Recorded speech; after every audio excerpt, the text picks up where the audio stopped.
Tonight, we'll continue with the series of talks on the Satipatthana Sutta.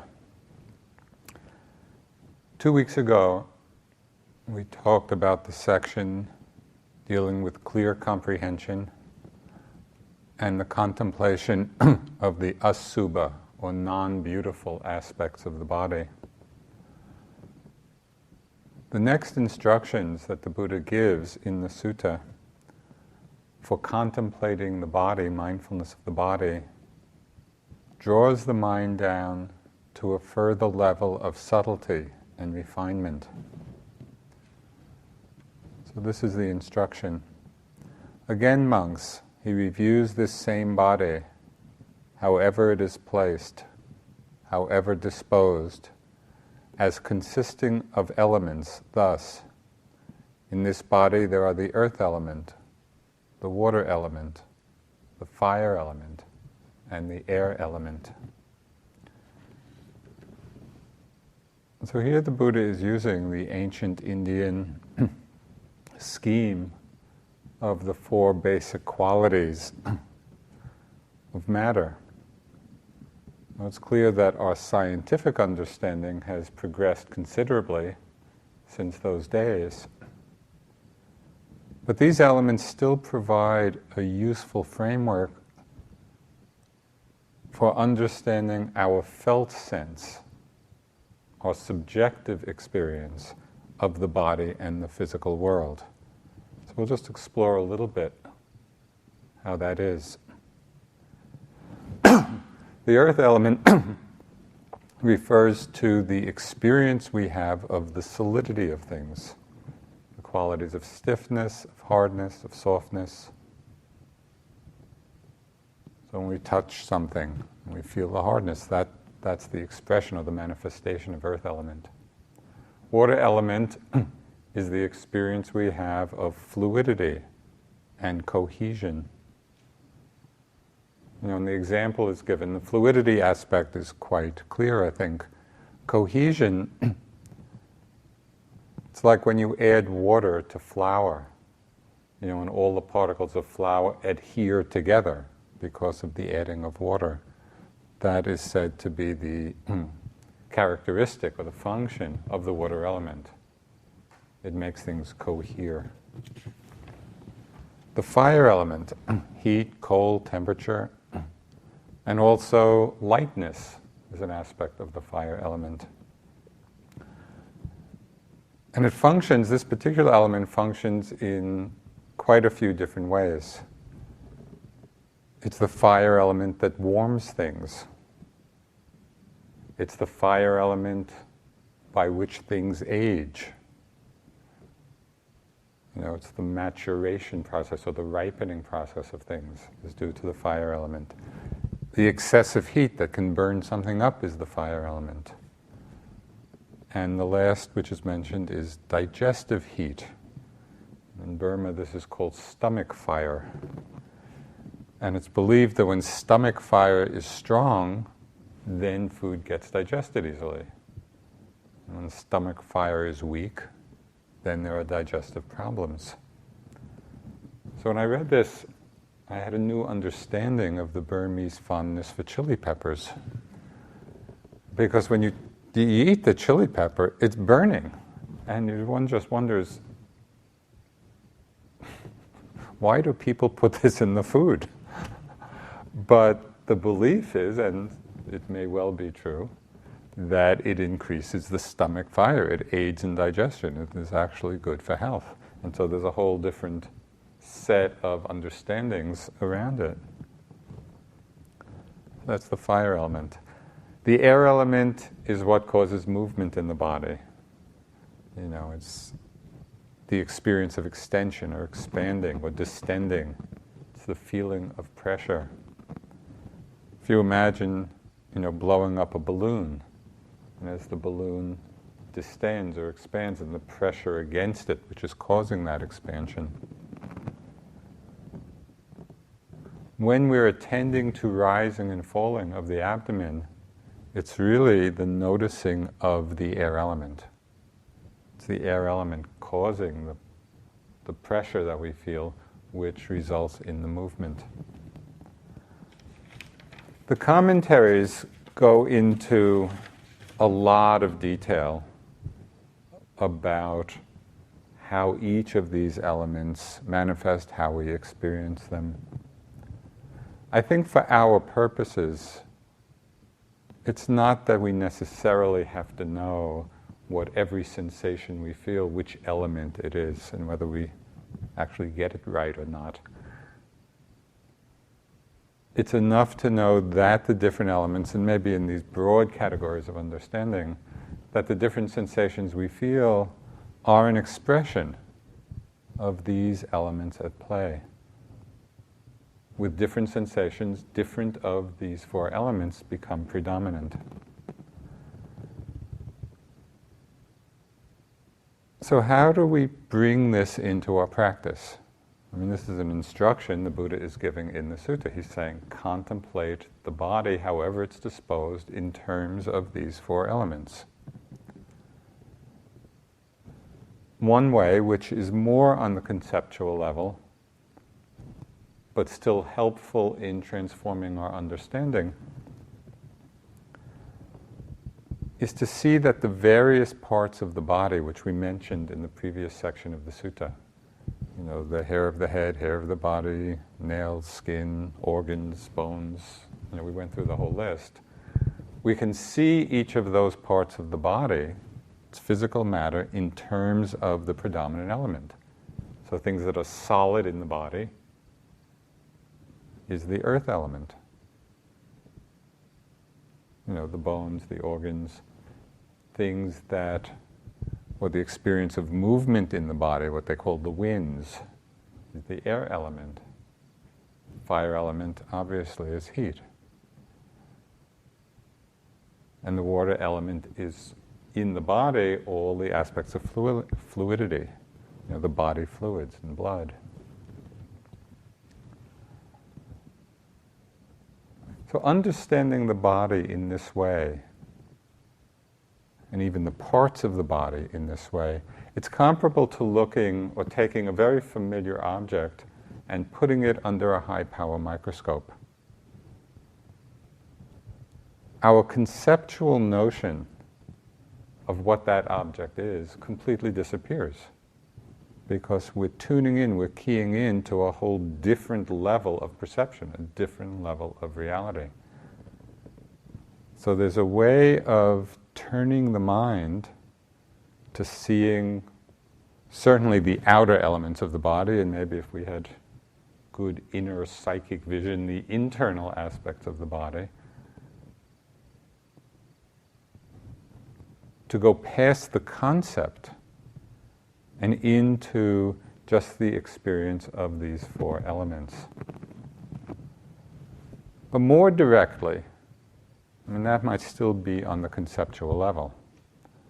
On the experiential level, we can see that the various sensations that we feel, however the body is disposed, is really just the play of the elements. For example, in the walking, when we walk and we're lifting, what do you feel when you lift? When you lift the foot, you might feel the sensation of lightness. It's lightness which is allowing the foot to lift the ground. If it were very heavy, you couldn't lift it. So there's some lightening which is taking place. That's the fire element. The pushing forward in the walking. You can feel the pressure, the movement. It's the air element. When you place the foot on the ground, you feel the hardness. That's the earth element.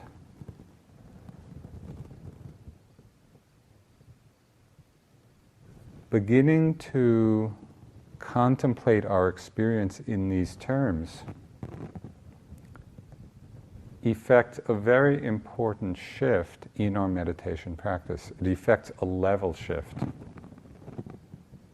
Because we go from the level of concept, that is concept of foot or leg, or knee or back or body, to the level of the direct experience of pressure, heaviness, lightness, vibration, whatever the sensation may be. So this is a move away from the concept of body to the awareness of the body as a fluid energy field.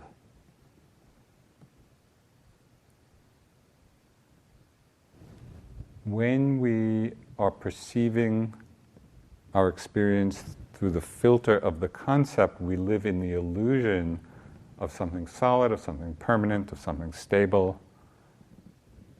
When we drop down a level and are experiencing it on the elemental level of sensations, we see that there's nothing solid there at all. We begin to experience the body as a dynamic energy field. So how can we practice doing this? When we studied with Sayadaw U Pandita, the way we would report to him was a very effective, skillful means for bringing the mind to that level. Because we would need to report both about the sitting and the walking on precisely what we felt in each part of the step, for example. So in the lifting, I noted lifting and I felt this, and this. In the moving forward, I noted as moving forward, and I experienced this sensation. Same as coming down and placing. It can be very demanding. It really demands a close and careful attention, a feeling of it. I think I've mentioned in previous talks how for a long time, in the moving forward, I knew I was moving, but I could not really identify what the sensations were that I was feeling in the movement. I knew the movement, but what actually was the sensation of it? It took a long time. It took like a week or more of dedicated investigation. I kept asking myself, well, I know I'm moving. How do I know I'm moving? There has to be some feedback that I'm getting. What is that sensation? Or cluster of sensation? So it was a very effective way of drawing the mind down to a very fine level of attention.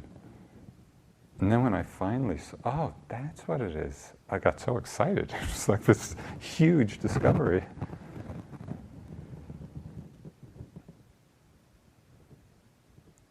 You can also understand the elements and the play of elements in quite a remarkable way. Most of you probably know of Dipa Ma, a teacher from Calcutta, this amazing woman who just had profound depth of experience, both in Vipassana and Samatha practice, jhana practice, high levels of awakening, all the different kinds of psychic powers. So I just want to read something. I came across it today, just for the fun of it. Because one of the psychic abilities that comes through deep concentration is the ability to transform one of these four basic elements into another one. So I'll read some of the things that Dipa Ma did.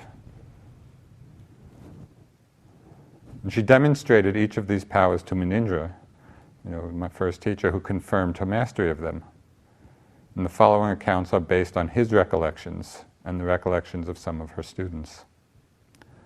Once Munindra was in his room when he noticed something unusual in the sky outside his window. He looked out and saw Dipa Ma in the air near the top of the trees, grinning at him and playing in a room she had built in the sky. By changing the air element into the earth element, she had been able to create a structure in mid-air. Changing denser elements to air produced only slightly less astonishing occurrences. Sometimes Dipama and her sister, who also had these powers, arrived for interviews with Munindra by spontaneously appearing in his room. And Dipama occasionally left by walking through the closed door. If she was feeling especially playful, she might rise from her chair, go to the nearest wall, and walk right through it. It goes on and on.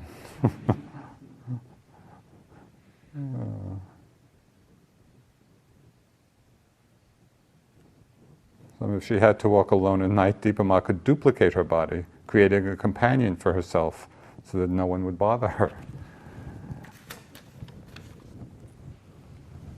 Now, we might not have quite this level of mastery of the elements, and it's not really necessary in terms of enlightenment or even wisdom.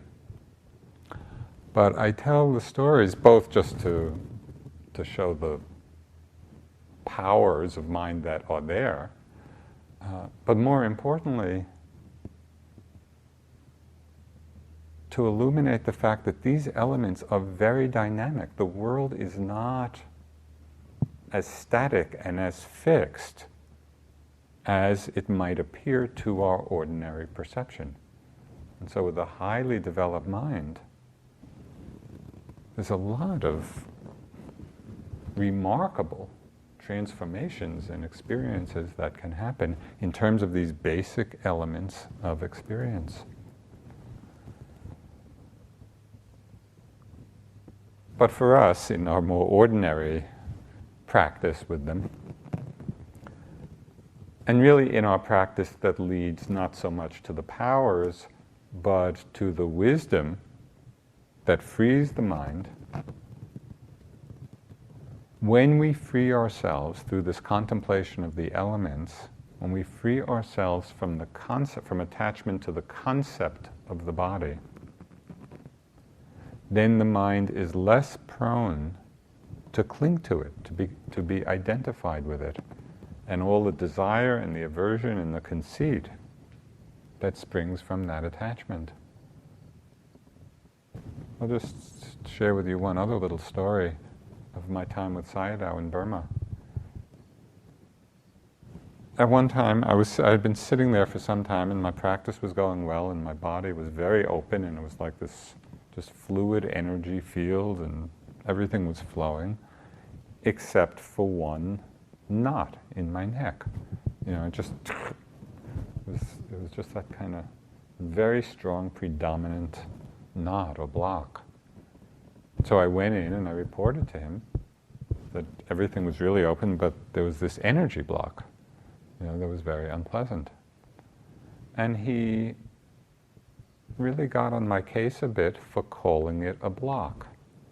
Because just in that interpretation, right within that word, there was desire and aversion, which I didn't know. I thought I was just giving an objective report on my experience. Block, no good, need to open, you know, and so wanted to get rid of that, you know, wanted it in some other way. And so he was reminding me to again see it just in terms of the elements. What I was calling block was really the experience of tightness and pulsing. That's what the experience was. It wasn't a block. And it was amazing, just in reframing it more correctly, more fundamentally, I could feel my mind relax around it. I had been involved in a struggle with it in ways that I hadn't even realized, just by holding it with a concept that contained within it the desire and aversion.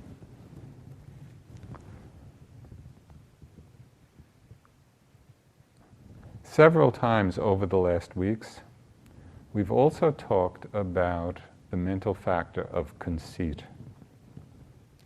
The very deeply rooted sense, I am, the I amness, or I was, or I will be. That's the Buddhist meaning of conceit.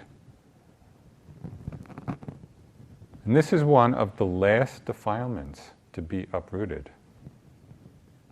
It's one of the final veils of ignorance before full awakening. So it's a defilement or a kilesa that is worth looking into because it's so deeply rooted in our minds.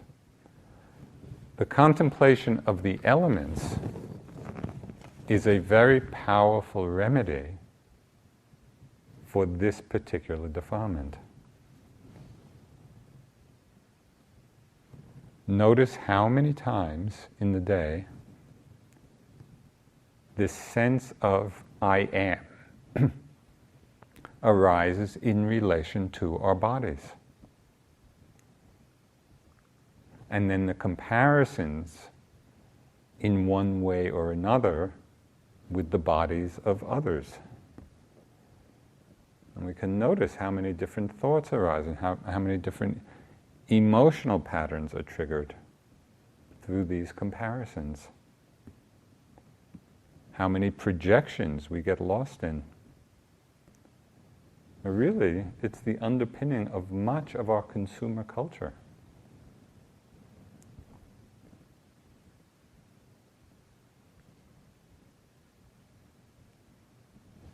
If we buy this product, we'll either be like or feel like or look like this perfect human being that's advertising it. And that's the lure. Oh, it's so amazing. It's such an obvious ruse. There's no way I'll ever look like that. But it's touching something very deep because it seems to work on some level. Right? Our psyches respond. And it has to do with this particular kilesa, the kilesa of conceit, the I amness, especially with respect to the body, and then the comparison.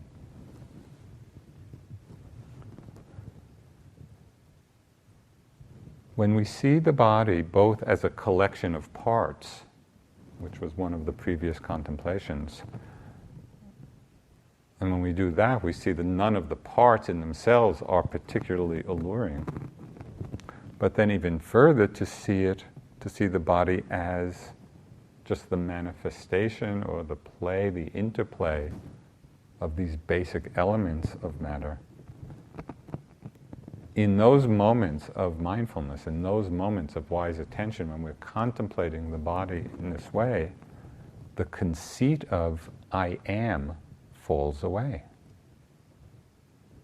Feelings of pride or of unworthiness with respect to the body in those moments really don't make any sense. There's a monk named Bhikkhu Nanananda, and he spoke to this issue when he referred to the conceit of taking the elements to be self. He said, it's the misappropriation of public property. It's just the impersonal elements, and the reason I like Dipa Ma's stories, even though they're such remarkable things, but it just points again to the fact that these elements are not personal, but they're ultimately transmutable.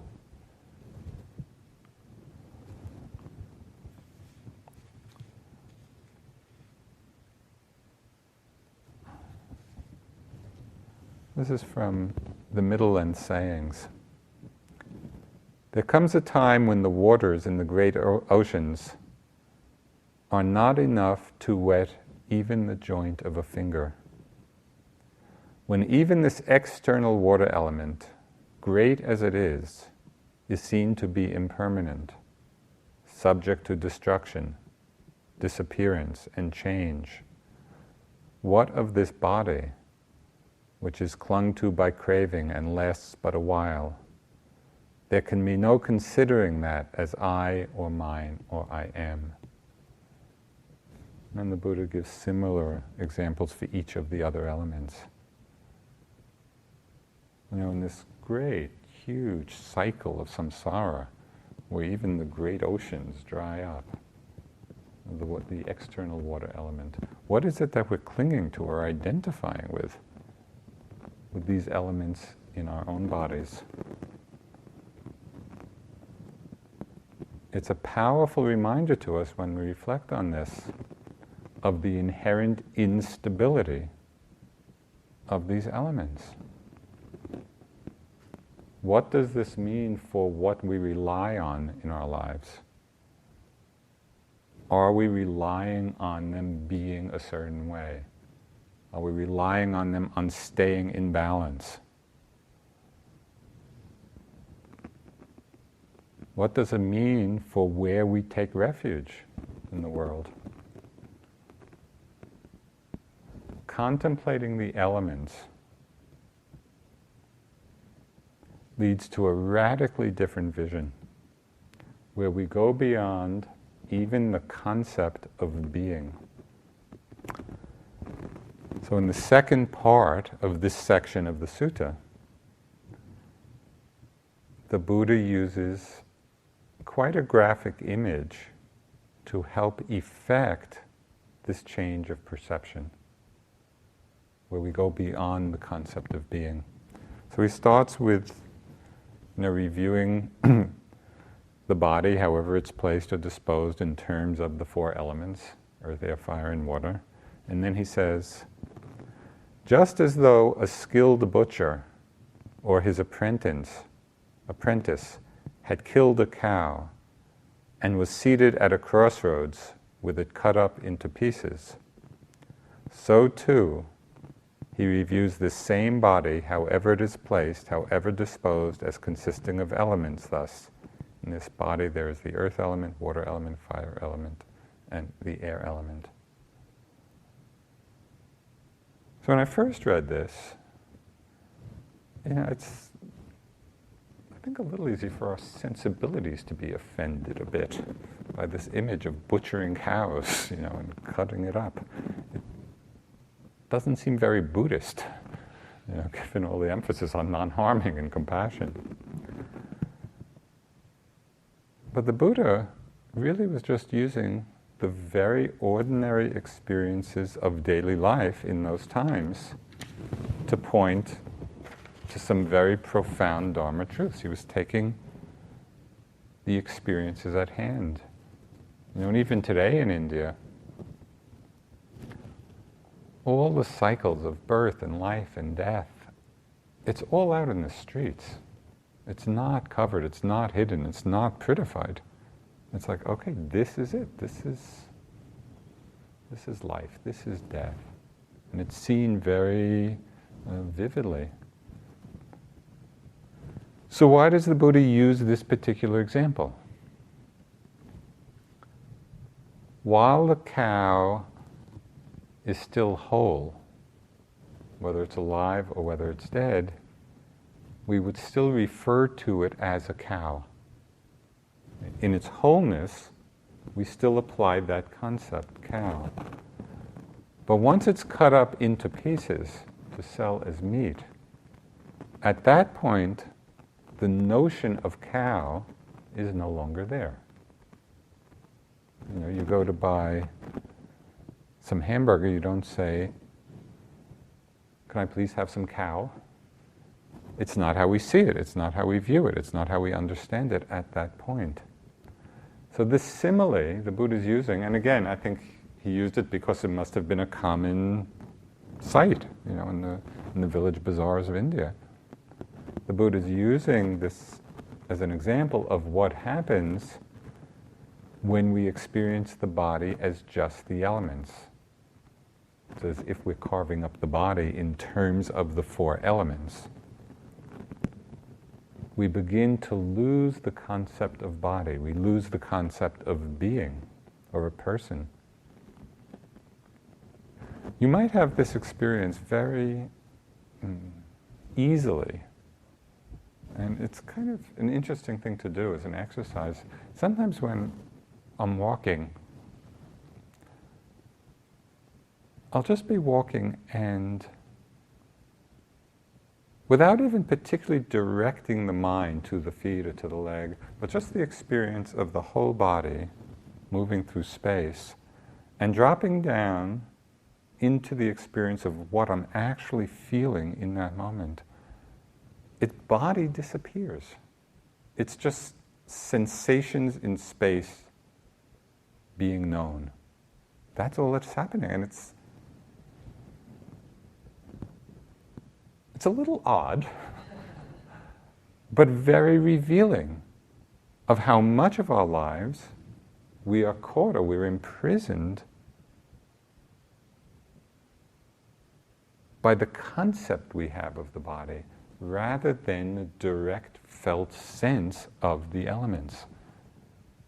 So it's very helpful in terms of loosening our attachment.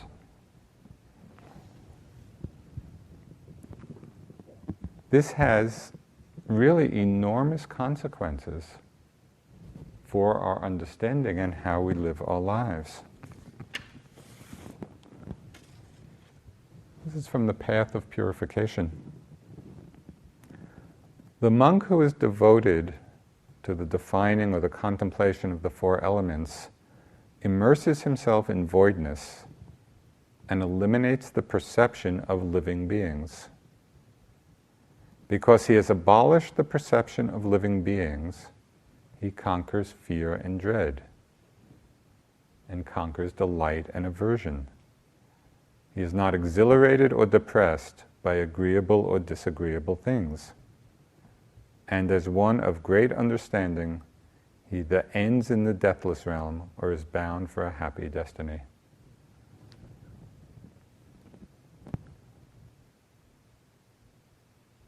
Contemplation of the four elements, we immerse ourselves in voidness and eliminate the perception of living beings.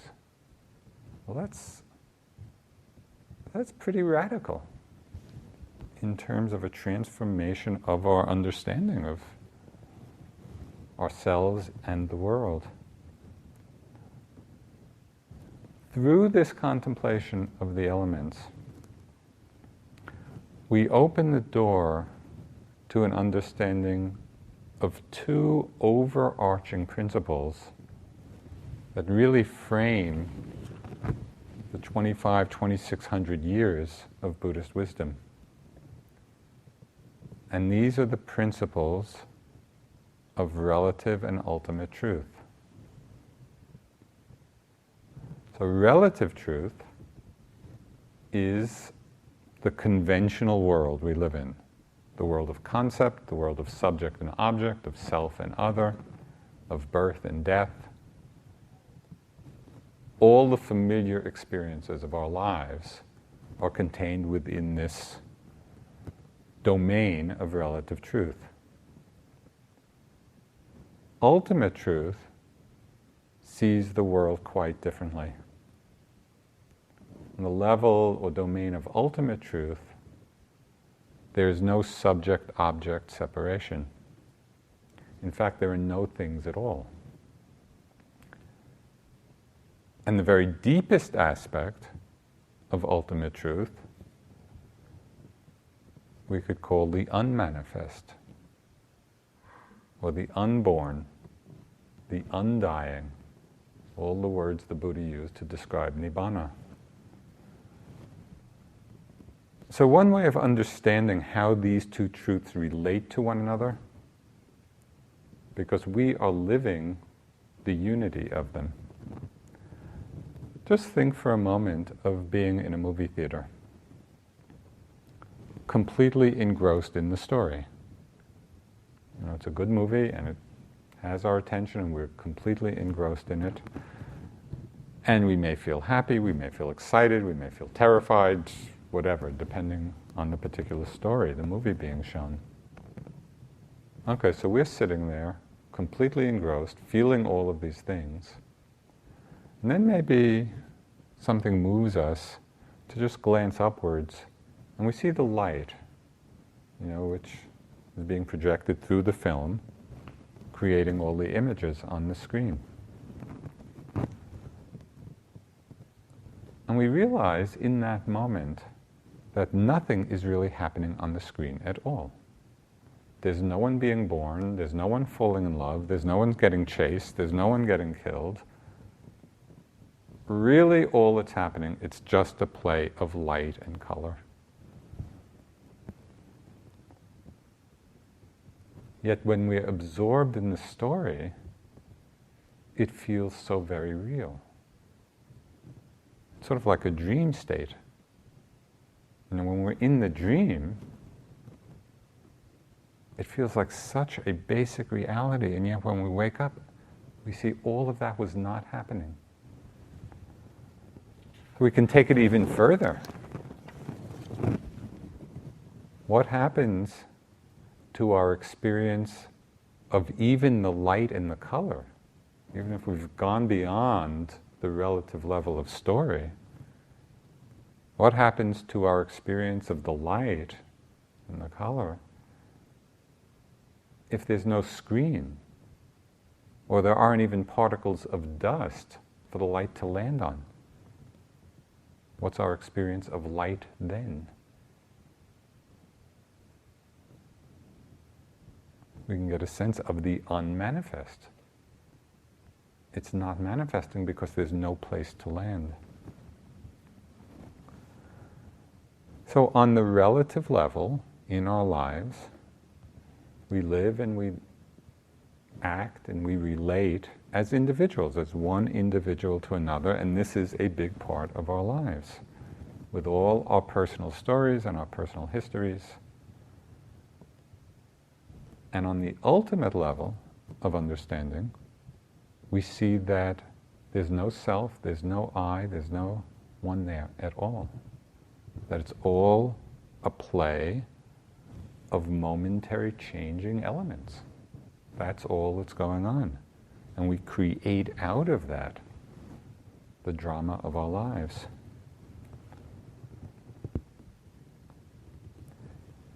In the Sutta Nipata, which is one of the oldest collections of the Buddhist teachings, as they date it, scholars date it historically, this is considered to be one of the oldest. The Buddha, again, as he does many, many times in the suttas, he points out very directly, he gives us the instructions for practicing freedom. He said, "Dry out that which is past. Let there be nothing for you in the future. If you do not grasp at anything in the present, you will go about at peace. One who, in regard to this entire mind-body complex, has no cherishing of it as mine, and who does not grieve for what is non-existent, truly suffers no loss in the world. For him there is no thought of anything as this is mine or this is another's.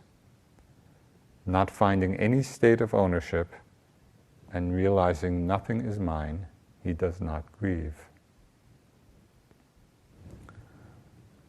The one line in that jumped out at me when I read it: don't grieve for what is non-existent.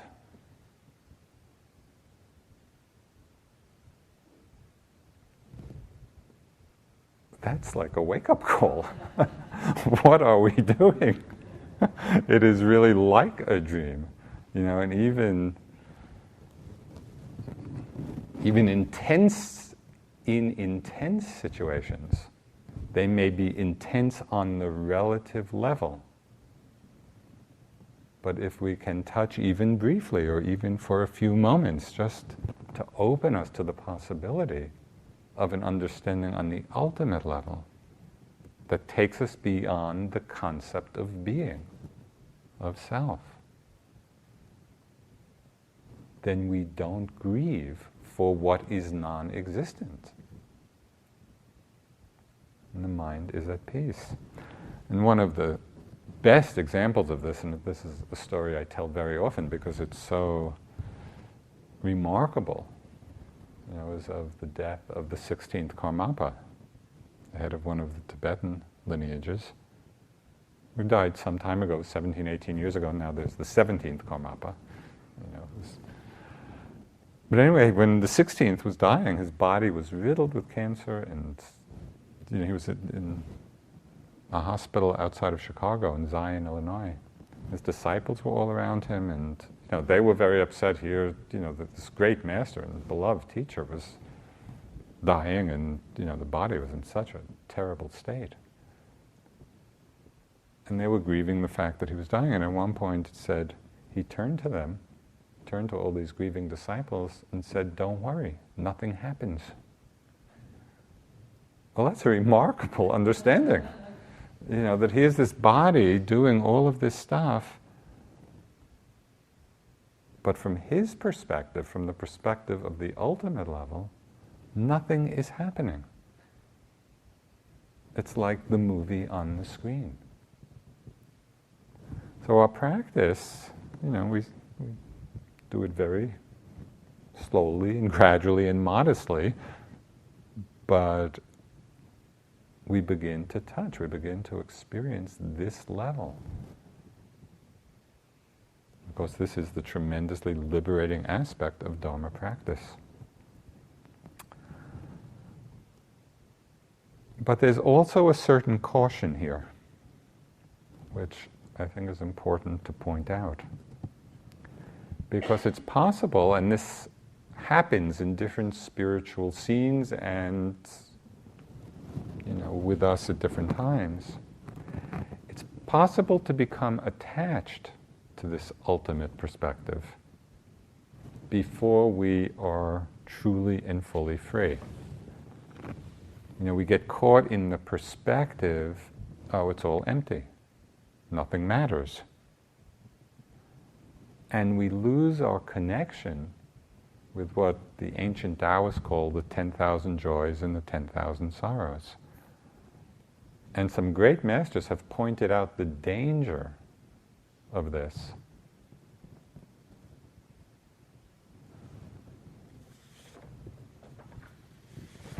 This is from Nagarjuna. He said, "It's sad to see those who mistakenly believe in material, concrete reality. But far more pitiful are those who believe in emptiness. Those who believe in things can be helped through various kinds of practice and skillful means.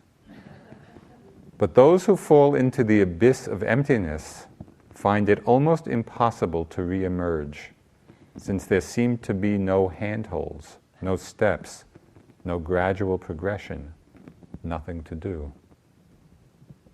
So that's a very important reminder to us that even as we contemplate the elements, in order to experience the emptiness of it all, we don't want to become attached to that perspective, because then we lose the fullness of understanding that the relative and the ultimate are a whole. They're unified. They're not two different things.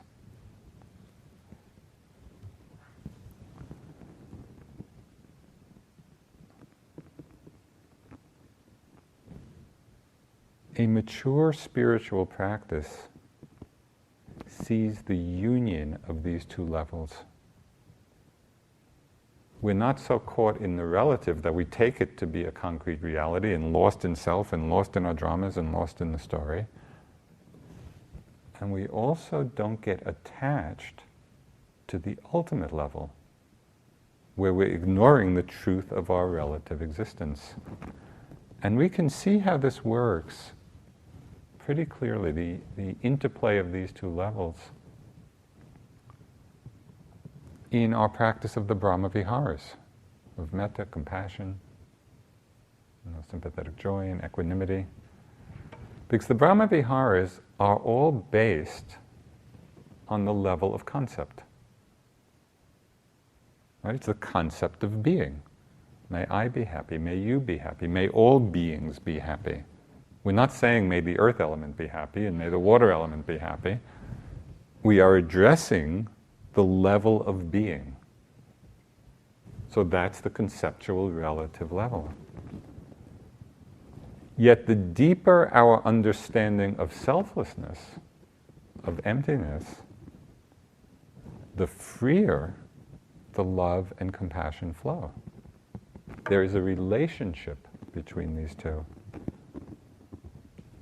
On the relative level, love and compassion and joy, these are states that we cultivate. And many of you have done these practices. We use the conceptual relative level and we cultivate these mind states. But on the ultimate level, we see that love and compassion really are the responsive nature of the mind itself. Khyentse Rinpoche, one of the great Tibetan masters, he expressed it so beautifully. He said, when you recognize the empty nature of phenomena, the energy to bring about the good of others dawns uncontrived and effortless. So we just see how the two levels are expressions of each other. They inform each other. And we want to hold them both in unity.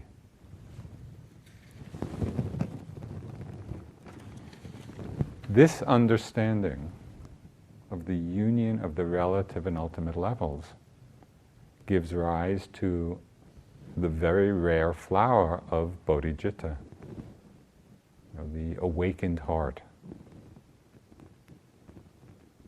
which in its simplest expression we could understand as that motivation that our practice and our lives be not for ourselves alone, but for the welfare and benefit of all beings.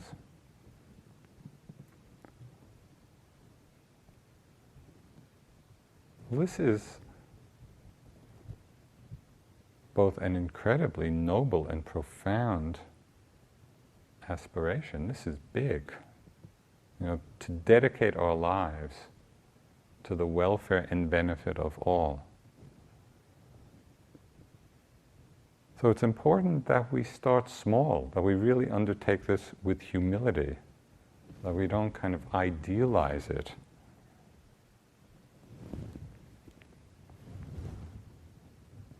That we undertake it without pretension, without grandiose expectations of ourselves. We just plant a seed. It's like we plant this very small seed within ourselves, this aspiration. Understanding both the relative and ultimate levels. May my life, may my practice be for the welfare, the benefit, the happiness, the awakening of all beings. A very small seed. Thoreau had some wonderful words about planting seeds.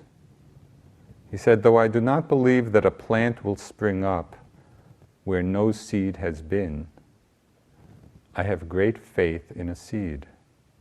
Convince me that you have a seed there, and I am prepared to expect wonders. And that's such a beautiful acknowledgement of the power of a seed. So we plant the seed of the flower of bodhicitta. We plant the seed of this aspiration within ourselves. Because it's bodhicitta which unites the relative and ultimate levels. Relative bodhicitta is compassion. Ultimate bodhicitta is emptiness. As one of the great Tibetan masters said, when compassion and emptiness are both present, enlightenment is unavoidable. So this is our practice.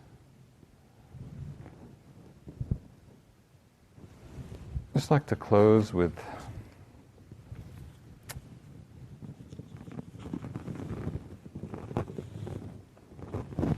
a reminder from Ajahn Mahabua, who was one of the great Thai forest masters, like the father of the Thai forest tradition.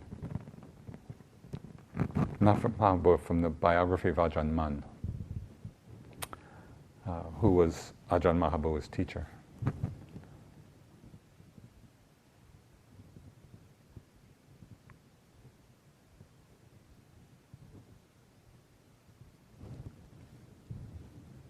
Of all the many things that people value and care for in the world, the mind is the most precious. In fact, the mind is the foremost treasure in the whole world, so be sure to look after it well.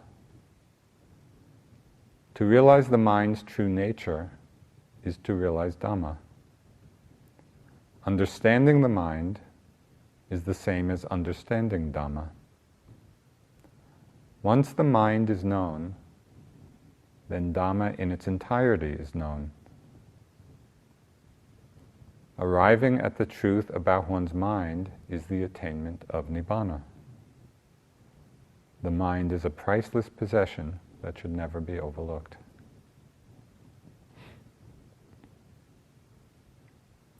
Let's sit for a few minutes.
Just like to say what a delight it's been these last 3 months.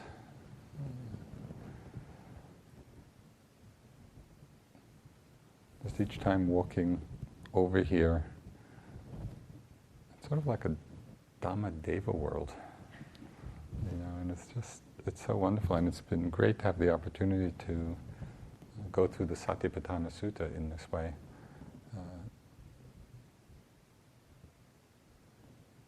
We'll pick it up next March and continue our march through it. So thank you. Thank you for all your great efforts.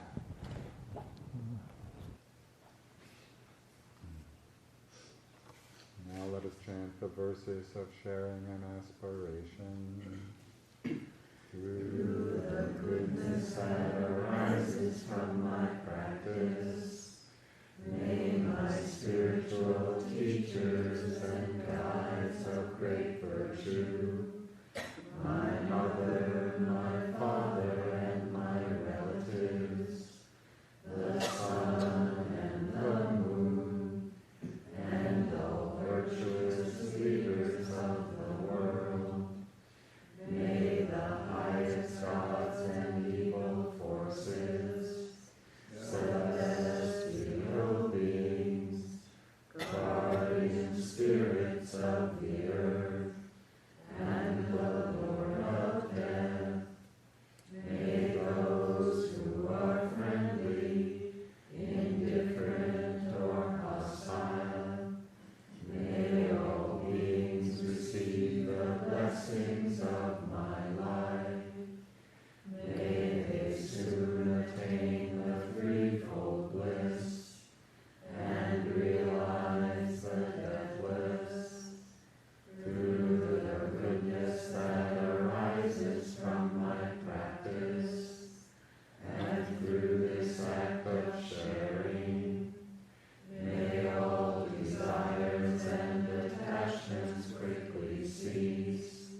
nor weaken my resolve. The Buddha is my excellent refuge. Unsurpassed is the protection of the Dhamma. The solitary Buddha is my noble Lord. The Sangha is my supreme support. Through the supreme power of all these, may darkness and delusion be dispelled.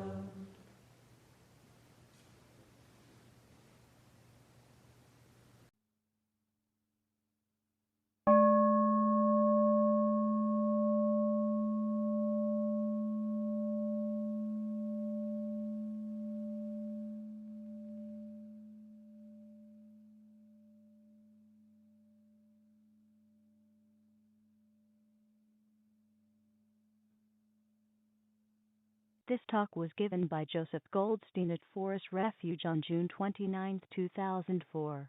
It is an offering of the Dharma Seed Audio Archive.